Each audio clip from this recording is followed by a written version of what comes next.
మహాలక్ష్మికి నాగు కాల్ చేస్తుంటాడు.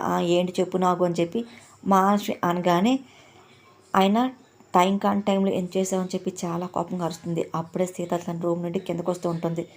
డబ్బుల కోసం చేశాను మేడం అని చెప్పి నాగు అంటూ ఉంటాడు.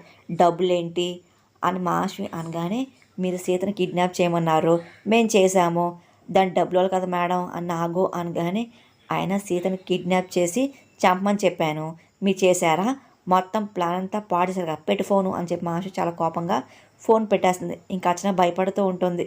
నాగుకు చాలా కోపం వస్తూ ఉంటుంది. అవును మహా, వాడికి గొడవ పెట్టుకుంటే మనకే రిస్క్ కదా, సీత విషయంలో వాడి వెనక ఉన్నది మనమేం చెప్పి ఎవరికి తెలియదు కదా అని అర్చన భయపడుతుంటుంది. ఆ మాటలను సీత వింటుంది. ఏంటి అత్తలో, ఏంటి మాడుకుంటున్నారు అని చెప్పి సీత ఆడబోతూ ఉంటుంది. ఆ మాటలు విన్న మహర్షి అర్చన షాక్ అయిపోతుంటారు. అంటే మేము మాట్లాడే మాటలన్నీ సీత వినిసిందనమాట అని చెప్పి షాక్లో భయంతో చూస్తూ ఉంటారు.